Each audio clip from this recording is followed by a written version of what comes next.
The health sector is estimated to lose billions of shillings in fraud and wastage of resources, denying Kenyans access to healthcare, a primary right enshrined in the Kenyan constitution. This leading to far-reaching consequences, especially to vulnerable population who rely on the public healthcare system to survive. When you come and tell us that you're going to introduce a system and you have not first sorted out the issue of quality services, have you equipped those facilities? Have you put enough healthcare providers? Have you ensured their utilities, electricity, water, backup system? If you have not put those in place and then you're telling us you're bringing health reforms, then you're intellectually lying to Kenyans. This starves facilities of essential medicine and equipment, in addition to contributing to underfunding of programs leading to fatalities that would otherwise be avoided. The healthcare sector, you go, you look for a dentist, you are told they come 2 days in a week, yet the taxpayer pays them a full salary. The equipments that have been bought with taxpayer, but because citizens are not utilizing it, they are being forced to go across to access services. Now you are underfunding, under-equipping, so that someone else can make money.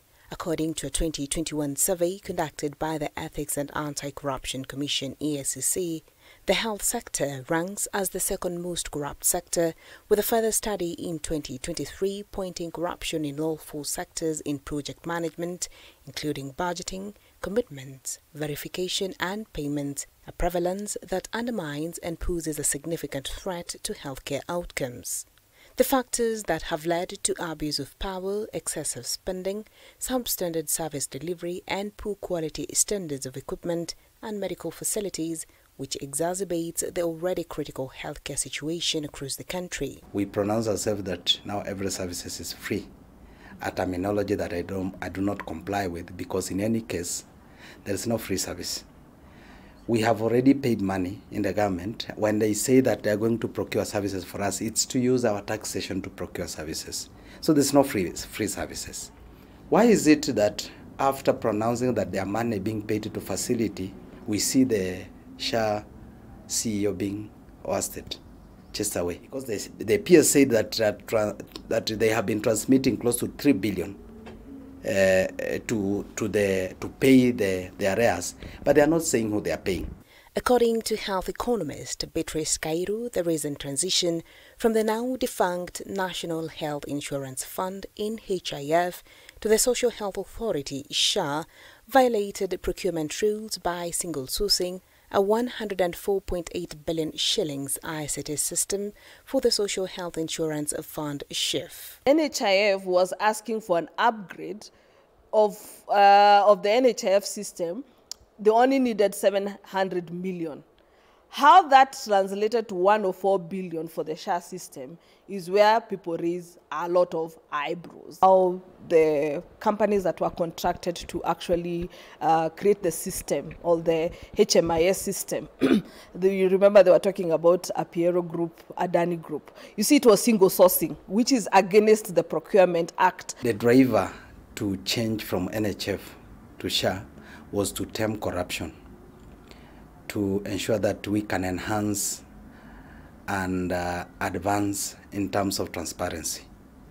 Those are key issues that we are not still seeing coming out. A system that, since its rollout, has seen abuse of citizens' right of access to healthcare, with only 7,800 health facilities registered against the 48,000 facilities that were registered under the NHIF. Patient had paid maybe for dialysis, they had paid for their premiums. Now they go, they're told their data is not available. Then they are told your premiums cannot be seen. Now you have to pay cash. We saw that 75-year-old man crying. Yet the Minister of Health is saying SHA is working. Officials came in broad daylight and gave a press conference and said that every patient who paid cash and was under NHIF, they are going to refund. Up to date, we have not even seen any program or any setups on how those people are going to be refunded that money. The current referral system under SHA that advocates for primary healthcare has further been faulted for limiting access to healthcare. You have not put referral system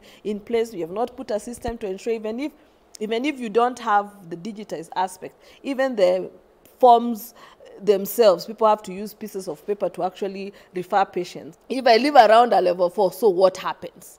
If I live around a level 5, will you force me to go to a level 2, to a level 3?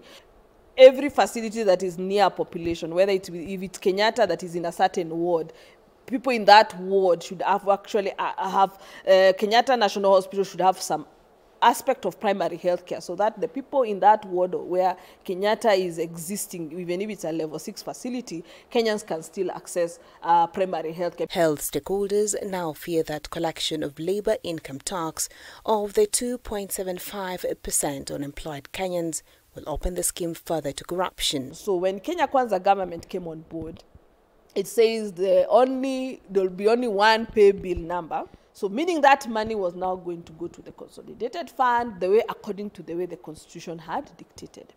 Now, come in SHA, we're expecting they should have followed the same suit.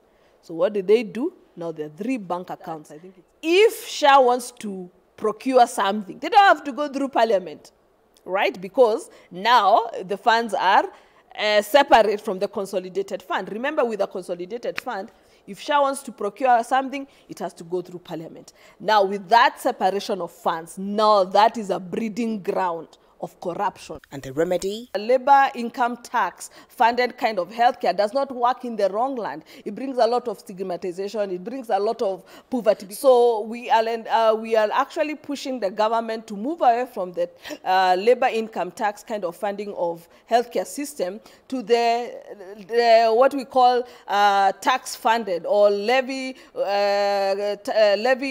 funding. The government must be transparent. Whatever you say you're going to do, ensure you do it, because lives are being lost every single day. Bentura Komboka, K24, Health Bait.